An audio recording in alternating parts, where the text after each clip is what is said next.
अब बेटा ये रहा अरिहंत सीरीज का जो हमारा straight line previous year question का ये क्वेश्चन नंबर 35 है। ठीक है, जो अरिहंत एडवांस वाली बुक है उसका ये क्वेश्चन नंबर 35 जो इसका सॉल्यूशन।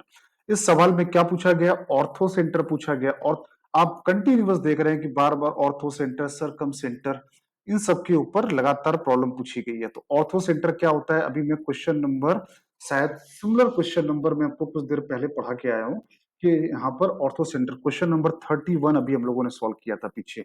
ये क्वेश्चन भी ऑर्थो सेंटर के ऊपर ही बेस्ड था। तो ऑर्थो सेंटर हमको अच्छे से समझ में आना चाहिए। ऑर्थो सेंटर क्या होता है? Point of intersection of altitude. अगर हमको तीनों वर्टेक्स पता हो तो ये हम लोग क्वेश्चन नंबर 35 जरूर सोल्व कर रहे हैं। लेकिन ऑर्थो सेंटर के ऊपर कम से कम 5 से 6 सवाल आ चुके हैं। इस वर्टेक्स से जो ये परपेंडिकुलर डाला गया, ये इस वर्टेक्स से ये जो परपेंडिकुलर डाला गया क्यू, इन दोनों का point of intersection that is called your ortho centre. तो ऑर्थो सेंटर एच को फॉर द टाइम बिंग हम लोग क्या मान लेते हैं? Alpha comma beta. तो फिर वही पुराना कॉन्सेप्ट, क्या कि अल्टीट्यूड है तो क्या होना चाहिए? ए एच की स्लोप और बीसी की स्लोप दोनों परपेंडिकुलर हैं, इक्वल टू क्या होना चाहिए? -1। सिमिलर लॉजिक से बी क्यू की स्लोप और एसी की स्लोप, ये दोनों का परपेंडिकुलर क्या आना चाहिए? -1। आपके पास दो अननोन है और दो इक्वेशन है, दोनों यहीं से सॉल्व हो जाएगा। तो पहले हम ए एच की स्लोप निकाल लेते हैं। पॉइंट ए क्या है? 1,2। पॉइंट बी क्या है? 2,3। पॉइंट सी क्या है? 3,1। तो फटाफट क्या करते हैं? ए एच की स्लोप निकालते हैं। स्लोप ऑफ ए एच, तो मैं इस इक्वेशन को सॉल्व कर रहा हूं। Slope of A H into slope of B C equal to -1। तो ए एच की स्लोप क्या आएगी?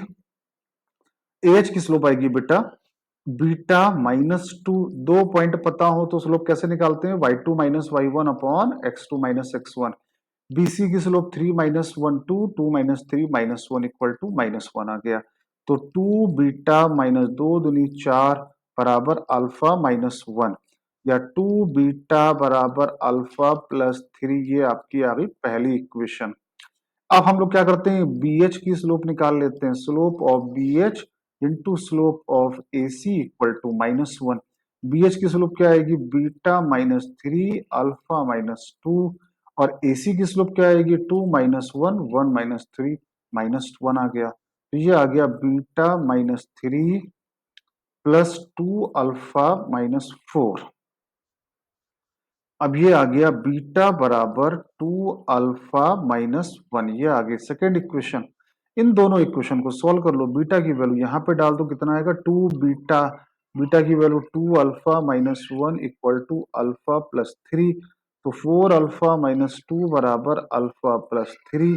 तो 3 अल्फा बराबर आ गया 5। तो अल्फा बराबर आ गया 5/3। ये आपका अल्फा की वैल्यू आ गई। तो यहाँ से बीटा की वैल्यू क्या आएगी? अल्फा +3। और अल्फा की वैल्यू क्या है? 5/3 +3। तो 3 3 9 5 14, 14/3। तो 2 बीटा, तो बीटा आ गया आपका 7/3। तो अल्फा और बीटा की वैल्यू आ गई, आपके ऑर्थो सेंटर आ गए। अल्फा आ गया 5/3 और बीटा आ गया 7/3। अब आपको वो क्वाड्रेटिक फॉर्म करना है जिसके रूट, ये सिमिलर क्वेश्चन कुछ देर पहले आ चुका है, अगर आप याद करो। क्वाड्रेटिक फॉर्म करो जिसके रूट ये और ये हैं। क्वेश्चन नंबर 32 आ चुका था, सिमिलर क्वेश्चन आया है। तो कैसे निकालते हैं? x² minus sum of the root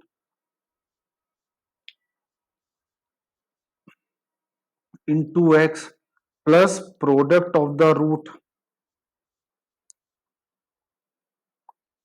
equal to 0। अब x², some of the root कितना आया? 5 alpha plus 5 beta into x. अब इसको जरूरी नहीं कि मल्टीप्लाई करें, हमको ये अल्फा और बीटा पता है। तो कितना आ जाएगा? 5/3 और 28/3। 4 अल्फा कितना आ जाएगा? 20/3 प्लस बीटा 7/3 इक्वल टू 0। अब ये आ गया, अब ये आ गया x² -5 alpha plus beta, alpha plus beta कितना आ गया 4x, ये आया 20, 28 और 5 33, 33/3, ये आया 27/3 बराबर 0। तो 9 23 27, तो ये आ गया x² minus 20x plus 99 equal to 0। This is your answer, option number 4 आ गया। तो आप कितने भी सवाल देख रहे हो, हर सवाल में लॉजिक वही है जो हमारी अरिहंत की सीरीज चल रही है, उसी क्वेश्चन में आप देख रहे हो, ये क्वेश्चन नंबर 35 था।